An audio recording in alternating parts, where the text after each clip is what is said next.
You're listening to The Lyndia Grant Show. Think on these things with Lyndia Grant. We hold these truths to be self-evident that all men are created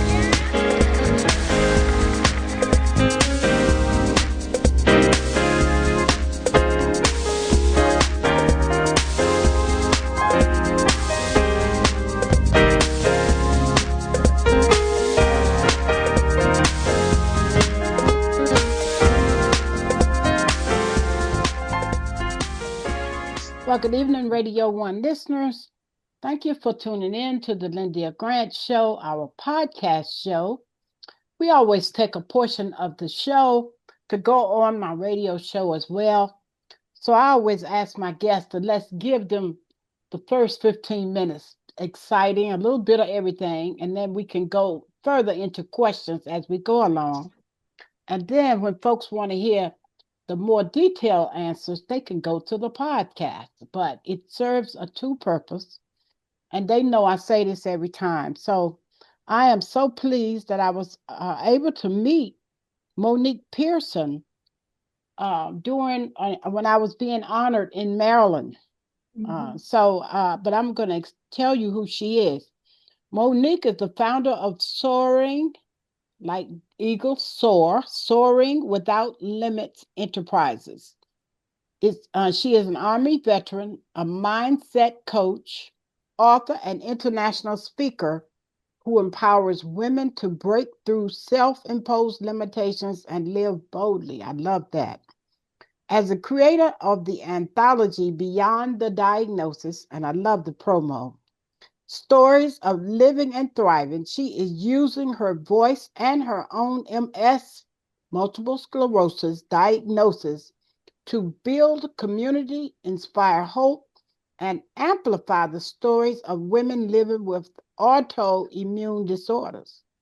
She does it through speaking, coaching, travel experiences, and her podcast. Monique helps women elevate their mindset, expand their vision, and explore life without limits. Welcome to the show, Monique.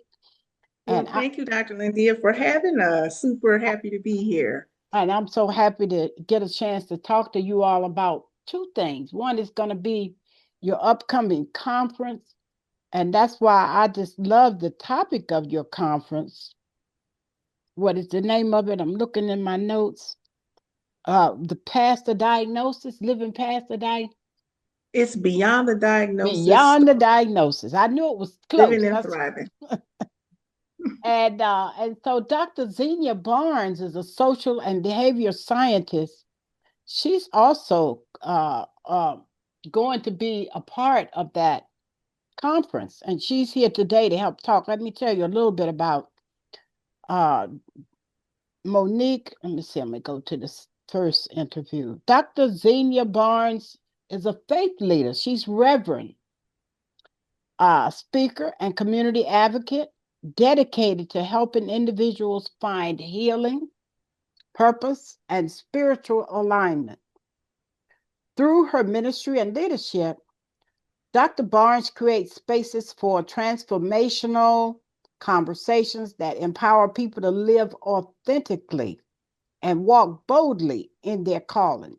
She's also the visionary host of the Beyond the Diagnosis Conference, where faith, wellness, and community come together to support women navigating autoimmune disorders.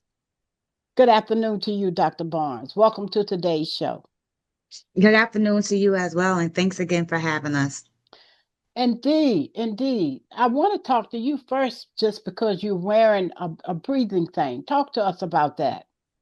I'm sure. So as those who will be able to see and those who are listening in, I am oxygen dependent. So I do have an oxygen nasal cannula on, and that is because I have been in 2021, I was diagnosed with pulmonary fibrosis in both of my lungs. So I will need to have a double lung transplant. I only have 34% functionability between both of my lungs. However, that has not defined me and will not stop kept me from continuing to thrive and inspire not only myself, but others. And so that's what brings me here. But that's also what speaks to my heart and why I definitely answered the call and wanted to partner with Monique with Beyond a Diagnosis, so that people who are living with long-term illnesses can see that your disability does not define who you are. I love it. This is so good. Mm-hmm. Monique, you shared that when you were first diagnosed with MS, you Mm-hmm. asked God, why me? And later that question shifted to, why not me? What happened in your faith journey that allowed that shift to take place? One, I think anyone who has dealt with a diagnosis that may be with you for the rest of your life questions why you have it. And for me, I didn't even know anyone who had multiple sclerosis. I had no knowledge, background, information at all about autoimmune disorders because it didn't touch my world. So that is where that. Tell listeners a little bit about MS in case they don't know, because I don't know a lot about it. So multiple sclerosis is an autoimmune disorder where basically, I'm gonna put it in simple terms. Think of a cord that you use for your cell phone and that plastic coating that covers the wires in the cord. So equate the cord to our nervous system, and that cord on our nervous system, we have myelin, which is protects our nervous system.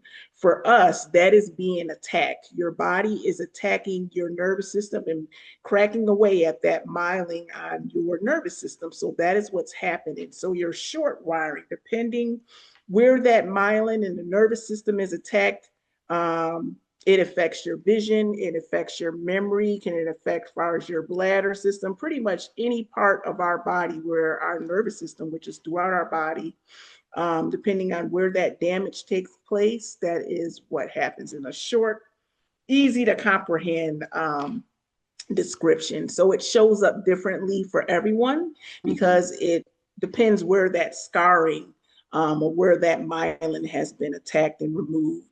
Far as for those of us who have MS. Well, you look so good. You were in participated in the Miss Corporate America. That's why I think it's like you're walking by faith and not by sight. You're not dealing with the diagnosis. You and Dr. Barnes, you all are saying life goes on, and you're going on. I heard somebody say on the Jesse Jackson funeral, you kicking down the doors. So you're not waiting for anything. You're going on, and I love that. And and God He honors that, and that's a good Yeah. thing.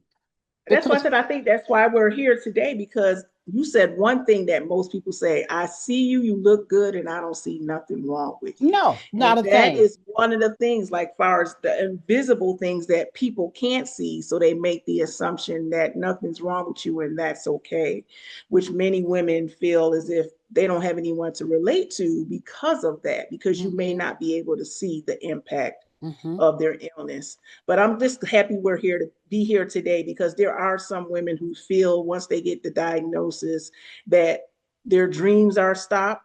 Their family, if they desire to have one, they can't happen. So us being here as living witnesses today that you can still accomplish all that God has called you to do if you're willing to continue to keep marching forward. Amen. Dr. Zena, as a faith leader, how do you help women reconcile the tension between believing in God's plan and facing a diagnosis that changes their life? Come on with it now, Reverend. Tell us what you got to say. Well, I love that. I love that question because it allows me to be able to speak my truth and Yes. share my walk and share my journey. And that is the way, that's the best way I can connect with individuals as well as bring them along so they can see. There was times where I was in an extremely dark place, but it's my faith. It's my faith and my belief and my connection and reconnection with God that allowed me to be able to be here and be present and understand that this thing happened to me, but it doesn't define me. And so that's the most important thing, because like Monique, when I first was diagnosed, I was in such a place where I was like, I can't believe this is my life. Like, why me? Out of all the things I have done in life, and as much as I help people, why me? Like, I've never smoked. So to have a lung disease is like, how can I have this lung disease where my lungs are not functioning barely at all? I can hardly say my name. But in a sense, I had to realize in a dark time that this calm came over me that said, I needed to show you that you've done what you needed to do in the chapters that you had before. Now I'm opening you up to something new. And so that's why I continue to do this work and continue to speak and share my story, because this is the new purpose. Within my faith, he restored me. He showed me that I could be elevated on a different level. I revamped myself, use the tools that I've already learned in the research and things that I was already doing to just invent myself differently. And so if anyone out there is experiencing something like that, where they are diagnosed with something later in life and they just feel like their life has been ripped from them, this is your opportunity to rebuild, revamp, and relaunch yourself into something new. So don't be despair. I know that days can feel dark, but there's always light once you get to the other side of the tunnel. And you still work, don't you? Because you signed in to the Zoom earlier, and at least I think I saw your name pop in, didn't you? So I began to work for myself. So Uh-huh. I'm not able to work in the traditional setting because I Oh, was a school okay. But you administrator. did check in earlier. Hmm. Yeah. Okay. I did try to check in earlier. Hmm. All right. I saw you. I was making sure I didn't see a ghost in my Zoom. Ah, okay. So the next question, many women, especially strong women, are used to pushing through pain in silence. And I have done that myself, Mhm. trying to work with arthritis knees at 74 years old. And even recently realizing I'm going to have to get therapy because when I was married, I had domestic violence. My husband was a Marine in Vietnam War, and he used to choke me a lot. And so you see where your hand is right there by your ear? The doctor Mhm. said the chokings destroyed the nerve, my hearing tube, or whatever you want to call it. And he said it's like an old woman's ear. Even though I was in my 20s, but I had to go through it and still act like it's okay. So this question reminded me. He said, "Are used to pushing through pain in silence." I had to do that, and we do it in all types of situations. Why do you Mhm. think vulnerability and sharing our stories are so important in the healing process? Hmm. I would say that what came to mind is that this diagnosis is the one that got me out of suffering in silence. Mm-hmm. Because there was moments like I could not just continue to push and power through anymore. That was no longer serving me. It was no longer going to help me to be able to make my new normal. And also, I knew that there was going to be power in community, and there was going to be power and vulnerability to another level that I've never experienced before, allowing people in, which is something that I very rarely did. I wanted you to see me at my best. I wanted you to see me looking great. And that's not real, because people need to be able to see people who look like them, who they can relate to, and know that when it is their day and they're in the middle of that valley, that they know they are not going to stay there, and be able to see that if I was able to come out the valley and get to the peak, that they can too. So that meant letting people in to be able to see the good, the bad, and the ugly that came with this. So I invited people in on my first infusion. I Mm-hmm. shared far as I had to go to therapy about the depression, like everything has been laid out. So that way someone else doesn't have to walk this walk by herself, and know that even though you may be here, that as Dr. Barnes said, you are going to get through that storm and see yourself through to the other side. So there is power in authenticity. There is power in vulnerability, because Yes. your testimony is going to be somebody else's breakthrough. So that is the power behind that. And I want to add to that. When I flew to Maryland from Arizona, I had a panic attack from claustrophobia in the window seat. It was tight. Mm-hmm. It was enclosed, and I felt like I was wanting to scream, and I would have disrupted the whole plane. I'm way up there to the top of the earth, 3,000. What is it? 30,000 feet up. What it? We were up there sailing, and I'm up here having a panic attack. All of a sudden, I'm going crazy. I can't move. And the two guys got up to give me, they thought I was trying to go out to the bathroom or something. I said, no, I'm just having a moment over here. I'm too closed in. And so they sat back down, but after a while, the gentleman on the end asked if I would like the aisle seat. And it Mm-hmm. was so much better for me. He went over there in the window seat and went to sleep, and I was better in the aisle seat. But then I Mm-hmm. Googled when I got to my son's house in Baltimore, and I said, can domestic violence choking cause you to have what is that? When you can't stand to be closed in a closed place. Claustrophobia. Yes, because I have it many times, but not never that bad. And because I'm getting older, I think I need to go get some therapy too. So I'm not going to hide it. That's why I don't mind saying it to you all, because your topic reminded me. Why do you think vulnerability and sharing our stories are so important in the healing process? So, in order for me to get my healing, even though it's not the kind that you have, it's still, I need to be healed from that because I have to fly. Mm-hmm. And to add to that, it's just you. I think about it in the forms of different stages of grieving, right? Mm-hmm, And so people typically think when they think about grief, they think about death. But sometimes you have to grieve different versions of yourself in mm-hmm, order for you to begin to understand the vulnerability, and in order for you to be able to come out of that. For generations, women have just been told to be strong, right? Push through. And so for some of us, that's all we knew. That's mm-hmm, all we knew. We lived in constant survival.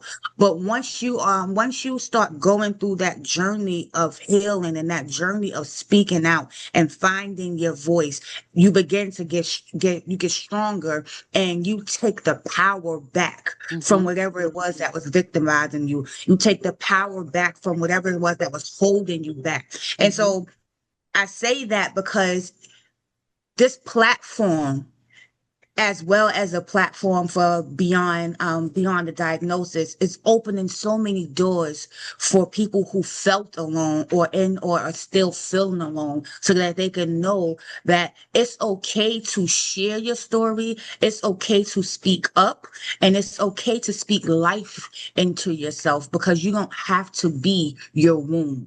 That's right. That's Mm, good. I like that. that's powerful. All right, so that helps me. What has this project taught both of you personally about resilience, purpose, and the power of community when life takes an unexpected turn? I'll let you go first, Dr. Zenas. I took the first one. No problem. So I would definitely say what it has taught me. It has taught me that no matter no matter what you're going through, things could either go either way. They can always get worse or they can get better. It depends on your perspective or your outlook on life. And so, and choosing to not give up and choosing to be vulnerable and open up about what I was going through, I was able to curate this community of people who wanted to show up for me authentically and unapologetically. And it allowed me to see not only how they were impacting my life, but how I was impacting theirs. We Mm-hmm, often go through life, with the idea of once I get the title, once I get the money, I'm good, I'm great. But when all those things are stripped away from you, you got to really know who you are. Mm-hmm. And so being diagnosed with this illness, I had to go back to the raw me, like I was stripped down bare raw and had to really understand who I was, fall in love with myself all over again. So this diagnosis was, I don't look at it as a curse anymore. To me, I look at it as a gift now. And it's odd hearing myself say that, but I look at it as a gift because I see how God is continuing to use me as a shepherd and to go on this journey. This journey has been so eye-opening. Mm-hmm. How do you breathe so well? Because you're talking good. You said you don't have much. Tell me about how you're progressing so well. Okay, so and which is oddly enough, you say that, right? So from the outside looking in, it seems like I cannot believe she's doing that. But then when I'm done here, it takes me about 2 to 3 days to reset. So like Okay. I can do an Because you're interview like using a this lot of energy. because I'm using a lot of energy. I'm losing a lot of oxygen. I have to increase the level. So if I know I'm doing an interview, instead of being at a baseline 2, I have to up my oxygen level up to 4 because I exert a lot of energy. And it's also very drainful. So when I log off of here, I have to go lay down for a couple of hours. Like dim the lights, just bring myself back to another You phase. stop and let's talk. Let's talk. We're going to spare you some because you don't have to talk as much. We do have the CEO on here, Monique Well, that's Pearson. what I said. I'm learning this. I didn't know that it would took that extent. So I'm definitely glad that you shared that. So Yes, yeah, yes. because I didn't know that it took that You much. can, like, even when you have in your conference, you can have her do something, but you can limit it to a degree. You can still But have that's what I her say. do We'll chat something because I need to make sure that you're good because that I didn't she know that.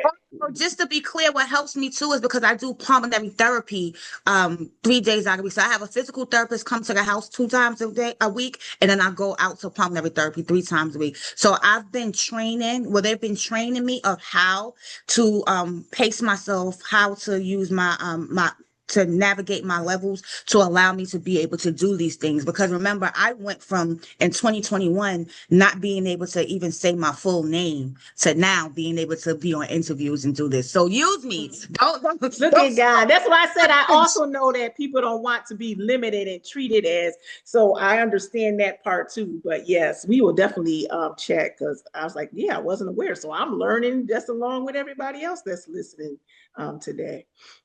well, you would want to answer that same question. What has this project taught both of you personally about resilience, purpose, and the power of community when life takes an unexpected turn? Well, life took the unexpected turn on April 8th, 2024, when I heard that you have multiple sclerosis.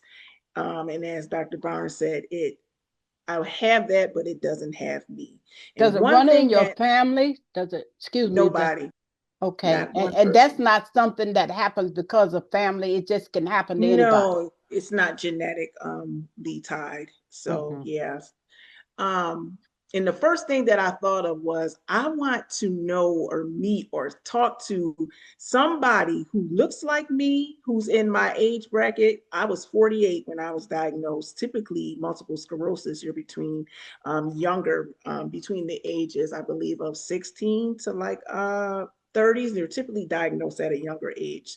It was important to me to be able to speak to someone who has already walked this journey before. And I was blessed to be able to speak with 4 other Black women who shared their stories with me.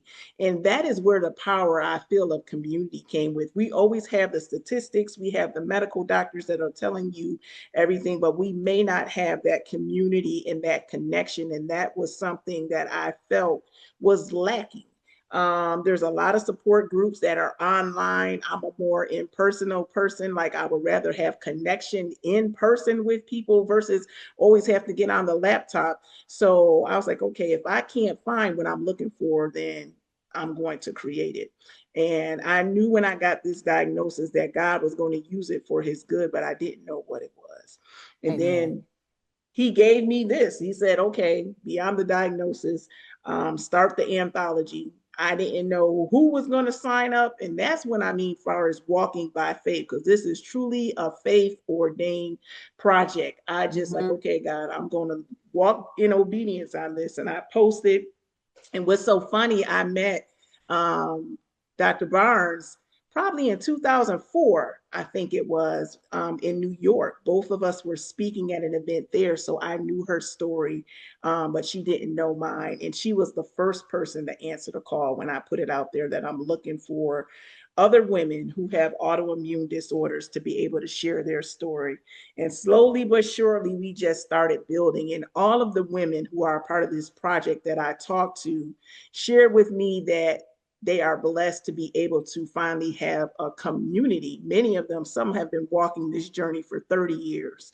One of our other keynote speakers has Crohn's disease, and she's had it for over 30 years. And she was saying, I wish that I had something like this or these type of connections back then when I was diagnosed. It wasn't there for us. So even though we have come so far in 2026, there is still a void. There are still women who are still looking for their tribe, who are still looking for community, who are still looking for connection. And that is my prayer, that as a result of this project, that they will be able to find that and no longer have to have that gap in that void. Well, I'm gonna jump to the conference for my sake of my radio show, because you got the questions is further down, but I want you to tell them about this conference opportunity now, and then we'll go back to our line of questioning. Yes, so definitely, The definitely. date, the place, the time, tell them how to register, everything. Don't worry, I'm gonna give them all the tea and make sure it's all blended in. So y'all come and join us. Tickets are now open right now. You can go to www.IamMoniquePearson.com and you will see the Beyond the Diagnosis Stories of Living and Thriving Conference, which is going to be May 16th, 2026, which is a Saturday. So you ain't got to worry about most of y'all getting off of work, from 12 to 4. And it is going to be powerful. We have yours truly, Miss Dr. Xenia. She is our host. She is also going to be giving us a keynote as well. We also have Miss Janine Horn, who is a licensed nurse, and she is going to give us a workshop on the deregulation of your nervous system and mental health.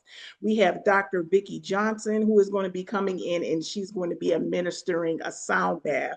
For those of you who've never had one, that's an experience you definitely want to have. We also have Dr. Loretta Halstead, who is going to be delivering a keynote address to us. We will have a panel that you will get to chat with the ladies and be able to ask questions. All 8 co-authors will be there. So you'll have the opportunity to meet them, to network with them, have them autograph and sign your book. We are going to feed y'all. We're going to have a Mediterranean-based lunch, because those of us with autoimmune disorders have to be mindful of anti-inflammatory foods, but it also is going to be delicious. So it is going to be healthy, but it's going to be feeding your souls as well. We're going to have DJ Lioness on the ones and twos to make sure that we are having fun as well as being entertained. Networking opportunities for you all. And we're going to have some giveaways in there. We also have 10 local Black-owned businesses. One thing that I'm proud of this event, every face that you're going to see is one of color. And we are all women who are coming together. And all those people that I mentioned, all our co-authors, all of our businesses that are participating and partner with us, our DJ, our caterer, we are supporting all local Black business in this venture. And I'm super proud to be able to do that. So tickets are open. Make sure you go to my website now and join us. I'm super, super excited and just looking forward to be able to put this on and bring forth a community and be able to help and bless those who are called to us. Give us the date, place, and time. You said what it is, but you didn't tell us. I know they can find it on the website, but for the radio, I want them to hear it. May 16th, 2026, from 12 p.m. to 4 p.m. at the Owen Brown Interfaith Center in Columbia, Maryland.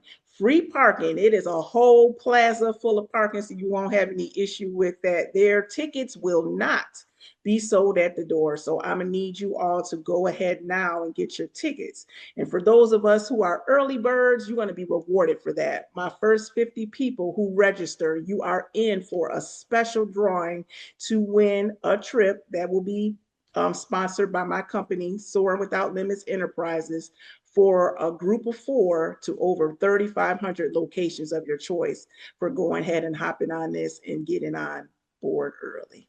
Wonderful, wonderful. Okay. And then next, I want you to talk about your new book, the anthology.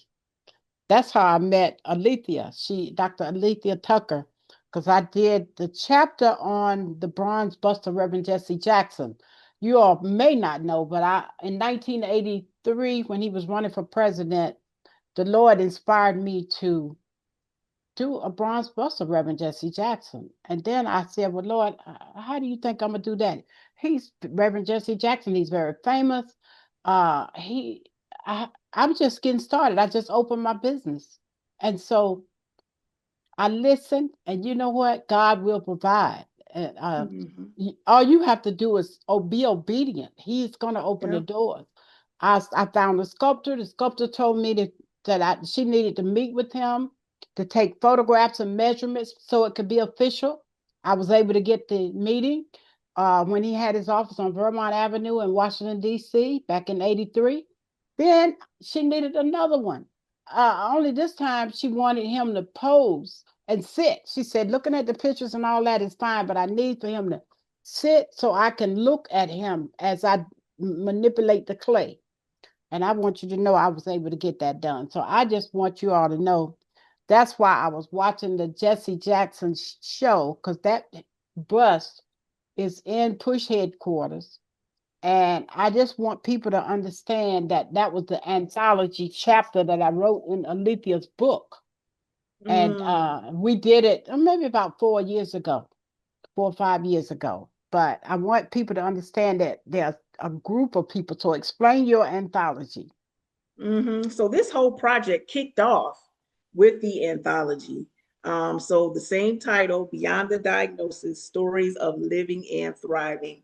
So there are 7 other powerhouse women, and I'm going to go ahead and say their names. They may not be here with us on the screen, but I'm going to make sure their names are going to be on the airwaves. So you have yours truly, Reverend Dr. Xenia Barnes, who is a part of this anthology project. We have Dr. Loretta Halstead, who is a part of this project. We have Miss Tracy Thompson Tucker, who is a part of this project. We have Miss Jasmine Jackson, who is a part of this project. We also have Denitra Davis, who is a part of this project. We have Kimberly McMillan, who is a part of this project. And we have also Sarah, Lord have mercy, I'm having a brain freeze. We have Sarah, who is a part of this project, and myself. So all of the women who are part of this project have various autoimmune disorders, and they are sharing their stories of how they have been able to come beyond the diagnosis. Was intended so that whoever picked this book up, they can find at least one woman that they can relate to, and who would be able to give them the power, give them the strength, give them the hope to know that this is your diagnosis, but it necessarily does not have you.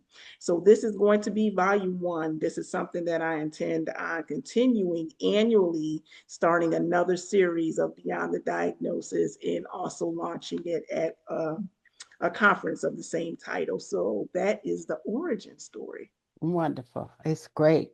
Dr. Xenia, as the host of the conference, what was it about this vision that made you want to partner and help bring this experience to life? One, because we both are rooted in faith. We are both individuals who are the only ones in their family who have their diagnosis. But then also we both have alignment just on what we do in general. But also just the idea that this is going to be a gathering of women who have felt alone at some point, who are battling a lifelong illness, that has its ups and downs, but it also can let you feel like you're smaller than you are. And so being able to be in this room and be able to host this allows to amplify voices, but also show that you are greater than any adversity that comes your way. And illness doesn't get to dictate your glory or your story. So that's what really made me want to be a host and in alignment with Monique for this project. And what is the difference in being a host versus just being a speaker? Tell me what's going to be the extra part that you'll do.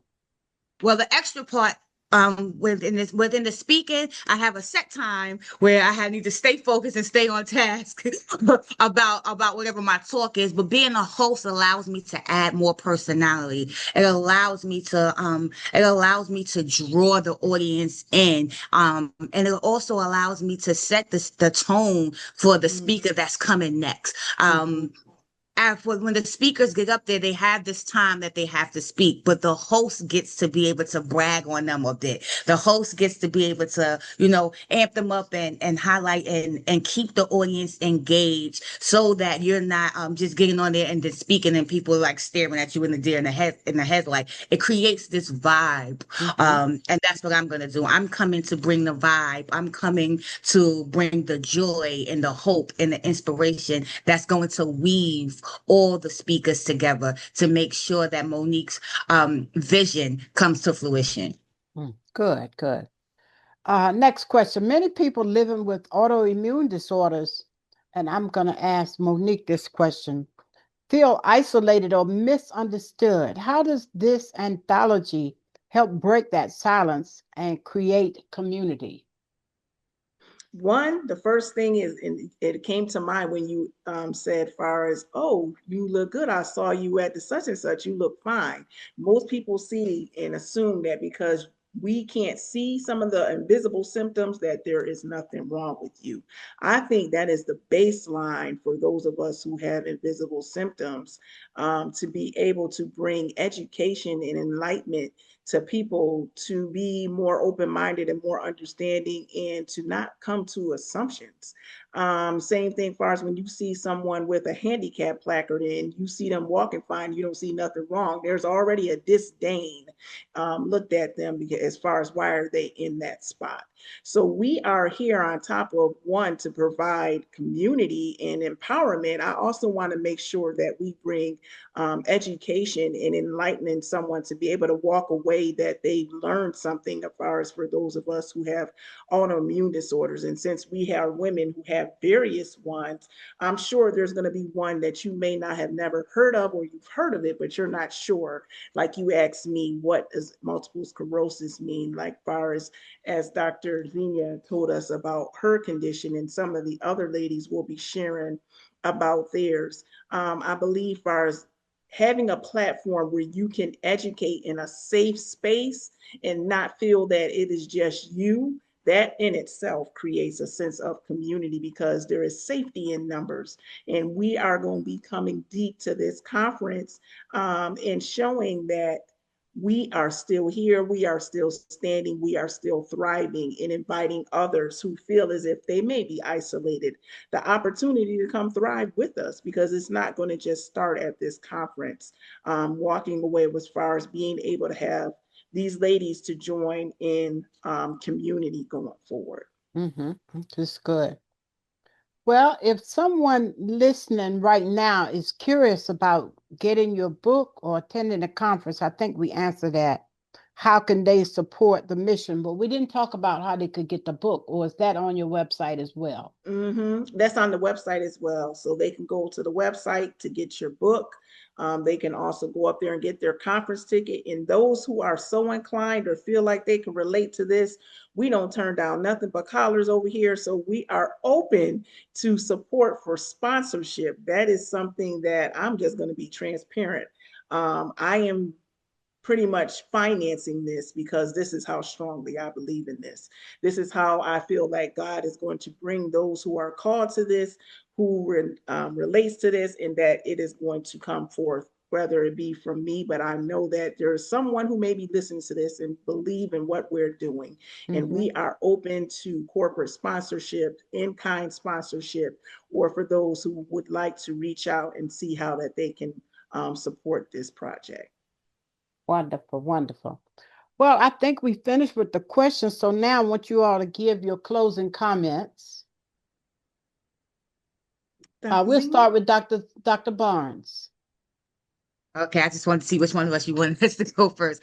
All right, so I would like to say, if you are someone with lupus, if you are someone with pulmonary fibrosis, if you are someone with Sjogren's autoimmune disease, and I name those because I have those all, this conference is for you. If you know someone who is battling an autoimmune disease, purchase a ticket and gift it to them. We want to make sure that we are touching the lives of many. And it doesn't only have to be those who are directly impacted, because our family goes through these illnesses along with us. So for those who are supporting us from the sidelines, we say thank you, but we also want to open the doors to you. So if you haven't gotten a ticket already, please go to the website. Please purchase a ticket. Please show up for us in the way that we have always shown up for everyone else. Very good. Thank you. Okay, Monique, your closing. I will also add to that. One, Dr. Lyndia, I want to say thank you for you opening up your platform for us to be able to get the message out there. I don't take that lightly. I don't take that for granted. So I want to say, one, extend my thanks for allowing us to come up here and share and put the word out there today.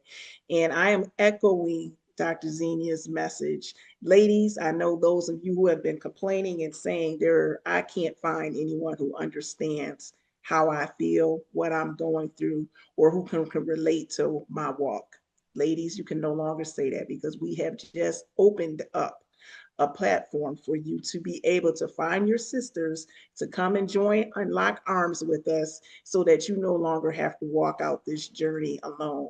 And we also want to provide a safe haven for the family members, because I know that you cannot do this alone. So for those husbands, for those children, for those friends, those caretakers who are here for you every step of the way, we invite you to join us, to come out as well. And also for those, we invite you to be a part of the history, not just witness it, but to actually have your name and part of our anthology project. We are in pre-sales, and up to March 9th, for those who buy the book, you will also be included in this project in our special acknowledgement section for showing your support. So those who go ahead and purchase that book by March 9th, we want to make sure that we acknowledge you seeing this mission, supporting us, and acknowledge you as such, so that you can be a part of history, which this project is going to be. So we would love to have you with open arms. Go ahead and get your tickets so that we can celebrate you and you can celebrate with us. And I am looking forward to May 16th to be able to put this project on and be able to see all the women who God is going to be blessing, as well as the men, all of those who are so inclined to attend, far as and be in the midst. So that's just an open invitation to just go to the website, get your anthology, get your copy as well as your ticket, and we can't wait to receive you. Well, I want to invite you all to send me a press release, and I want to write about you in my column as well, because now that I know more about this topic, I want to put it in the Washington Informer. You know, they have more than 50,000 readers, and my column is syndicated. It goes out all over the country. So because it's not until May, if we could put it in this week or next week, I'd have to send it in on Sunday. So if you send me everything I need, a press release and a little bit on each speaker, the anthology, the reason for it, the everything, all the details. And then if I have more questions, I can include some of what you all said on here, or I can call you. But I want to do a column in the newspaper to help promote it, because it's such a worthy cause. We definitely Well, appreciate thank Dr. you. We Lyndia. appreciate that. Yes, I was just A lot thinking of that. people read my column. I've been writing it for 20 years. So yes, ma'am, it's gonna be good. I appreciate that. And that's what I said when I say as far as walking in obedience, because I said, God, we need local news coverage. Yes. And I need just align the context. So this is what Yes. I mean as far as when you walk by faith on an assignment that God has called to, he is going to connect those dots. You don't have to search. You just need to open your mouth and put it out there. So thank you again, Dr. Lyndia. Because you're not the only two sick. Look at me. I'm out here. My daughter said all I do is try to work mine away. And I have, but I've been divorced over 30 some years. And I just worked harder, found other ways to use myself to do more. And although that's good, I'm finding out that I still need some treatment for this mental stuff that happened from that PTSD from him choking me. I do. And I didn't know it. I thought I had overcome that. So, well, we know better, we do better. So a lot of people mistake that time means healing, but you need to put in some actual work towards that healing and not just let time pass by and consider yourself healed. All right. Well, thank you for being my guest today, ladies. I look forward to writing about you in my column. Thank you for being on the Lyndia Grant Show podcast. Good day. Thank you for listening to the Lyndia Grant Show. Think on these things with your host, Lyndia Grant. We hold these truths to be self-evident